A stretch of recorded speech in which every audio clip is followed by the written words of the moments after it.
Media centre ഉദ്ഘാടനം ചെയ്തു. CPM Thiruvananthapuram ജില്ലാ സമ്മേളന നഗരിയിലെ വാർത്തകളും വിവരങ്ങളും തത്സമയം ക്രോഡീകരിച്ച് ലഭ്യമാക്കാൻ വേണ്ടി ഒരുക്കിയ മീഡിയ സെന്ററിൻ്റെ ഉദ്ഘാടനം പ്രശസ്ത മാധ്യമപ്രവർത്തകൻ D. പ്രമേഷ് കുമാർ നിർവഹിച്ചു. മതനിരപേക്ഷ ജനാധിപത്യ ശക്തികൾ മാത്രമാണ് ഇന്ത്യ നേരിടുന്ന വെല്ലുവിളികളെ ചെറുക്കുന്നതെന്നും ജനാധിപത്യ പ്രക്രിയ കൃത്യമായി സംഭവിക്കുന്നത് CPM-ൽ മാത്രമാണ് എന്നും പ്രമേഷ് കുമാർ ഉദ്ഘാടന പ്രസംഗത്തിൽ സൂചിപ്പിച്ചു.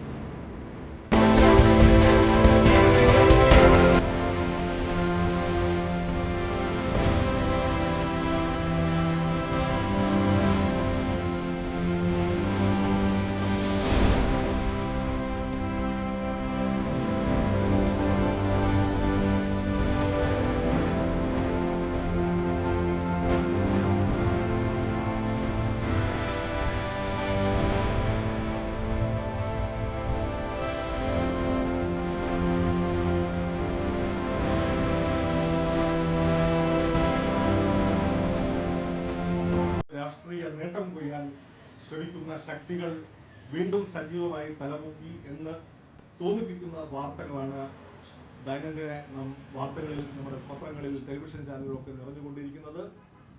സമൂഹത്തെ രാഷ്ട്രീയമായി സംഘടിപ്പിക്കുന്നതിന് പകരം മത രാഷ്ട്രീയ അടിസ്ഥാനത്തിൽ ധ്രുവീകരിക്കുന്നതിലൂടെ രാഷ്ട്രീയ നേട്ടം കൊയ്യാം എന്നവർ ഉത്തരേന്ത്യൻ രാഷ്ട്രീയത്തിൽ ചിലപ്പോഴൊക്കെ പരീക്ഷിച്ച് വിജയിച്ചിട്ടുണ്ട്.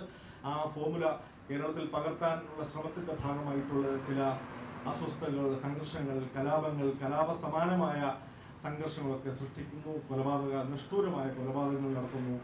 ആ രാഷ്ട്രീയ ശക്തികളുടെ നിഗൂഢ രാഷ്ട്രീയത്തെ ചെറുത്തു തോൽപ്പിക്കാനുള്ള ബാധ്യത ബഹുജന മതനിരപേക്ഷ ശക്തികൾക്കുണ്ട്. CPIM പോലുള്ള ഇടതുപക്ഷ പുരോഗമന പ്രസ്ഥാനങ്ങൾക്കുണ്ട് എന്ന് മാത്രം ഞാൻ സൂചിപ്പിക്കുന്നു. വർഗീയ രാഷ്ട്രീയത്തിന് രാജ്യം കീഴ്പ്പെട്ടാലുള്ള അവസ്ഥയുടെ ഏറ്റവും വലിയ ഉദാഹരണം നമ്മുടെ മുന്നിൽ അഫ്ഗാൻ എന്ന രാജ്യം ഇപ്പോൾ നമ്മുടെ മുന്നിലുണ്ട്. വളരെ സ്വതന്ത്രമായി, വളരെ പുരോഗമനപരമായി ജീവിച്ചിരുന്ന ആ ജനതയുടെ ഇപ്പോഴത്തെ അവസ്ഥയെക്കുറിച്ചുള്ള നേർചിത്രം മാധ്യമങ്ങളിലൂടെ നാം വായിച്ചെടുക്കുന്നു. എന്നെ ഏറ്റവും കൂടുതൽ അലോസരപ്പെടുത്തിയ ഒരു വാർത്താ ചിത്രം കൂടി ഞാൻ നിങ്ങളുടെ മുന്നിൽ പങ്കുവെച്ചുകൊണ്ട് ഞാൻ ഈ പ്രസംഗം അവസാനിപ്പിക്കാം.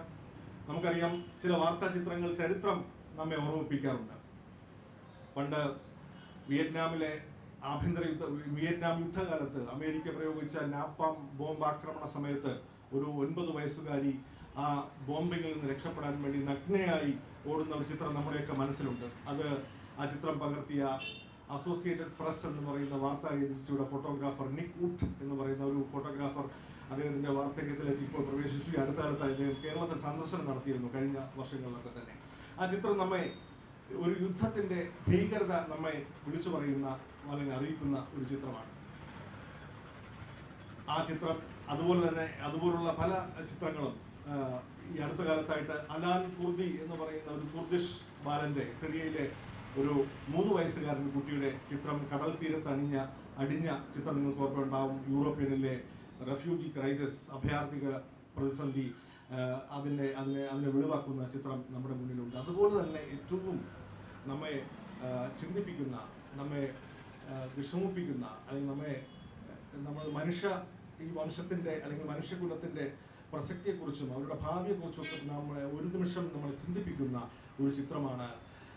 അഫ്ഗാനിലെ ഈ താലിബാൻ ഭരണമേറ്റം ഉടൻ തന്നെ ഉമ്മമാർ അവരുടെ കുഞ്ഞുങ്ങളെ അമേരിക്കൻ പട്ടാളം നിൽക്കുന്ന അപ്പുറത്തെ എയർപോർട്ടിന്റെ മതിലിനപ്പുറത്തേക്ക് എടുത്തെറിഞ്ഞു കൊടുക്കുന്നു. ആ കുട്ടികൾ നാളെ എങ്ങനെയെങ്കിലും എവിടെയെങ്കിലും പോയി ജീവിച്ചു കൊള്ളട്ടെ, ഇനി ദാരിദ്ര്യം കൊണ്ട് ആ കുട്ടികൾ മരിച്ചു പോയാലും ശരി, ഒരു ആത്മാഭിമാനമില്ലാതെ അഫ്ഗാനിൽ ജീവിക്കേണ്ട എന്ന് കരുതി സ്വന്തം കുട്ടികളെ എറിഞ്ഞു കൊടുക്കുന്ന അമ്മമാരുടെ ചിത്രം നമ്മുടെ കരളലിയിപ്പിക്കുന്നതാണ്, നമ്മെ ഇരുത്തി ചിന്തിപ്പിക്കുന്നതാണ്. സംഘടനാ സമ്മേളനങ്ങൾ നടക്കുമ്പോൾ ഈ സാംസ്കാരിക, കലാ, സാഹിത്യ, അതുപോലെ തന്നെ മാധ്യമ രംഗത്തെ വിവിധ മേഖലകളുമായി ബന്ധപ്പെട്ട് നിൽക്കുന്നവരുടെ ഒരു കൂട്ടായ്മയ്ക്കും അവരുമായുള്ള ഒരു സംവാദത്തിനൊക്കെ ശ്രമിക്കുന്ന രാഷ്ട്രീയ പാർട്ടികൾ. ഇന്ന് തന്നെ ഉദയൻകുളങ്ങരയിലെ മാധ്യമ സെമിനാറിൽ സത്യാനന്തര കാലത്തെ നവമാധ്യമങ്ങൾ എന്ന വിഷയത്തിൽ ഞങ്ങളുടെയൊക്കെ ഒരു ഗുരുസ്ഥാനീയനായ ശ്രീ ഡോക്ടർ സെബാസ്റ്റ്യൻ പോൾ പ്രസംഗിക്കുന്നുണ്ട്. അതുപോലുള്ള സമ്മേളനങ്ങൾ ഡോക്ടർ ബിജുവും ശ്രീ സൂരജും രാഹുലും നേതൃത്വം നൽകുന്നുവെന്ന് അറിയുന്നു. അത്തരം അനുബന്ധ പരിപാടികൾക്കെല്ലാം എല്ലാ ആശംസകളും മംഗളങ്ങളും നേർന്നുകൊണ്ട് അവസാനിപ്പിക്കുന്നു. നന്ദി, നമസ്കാരം.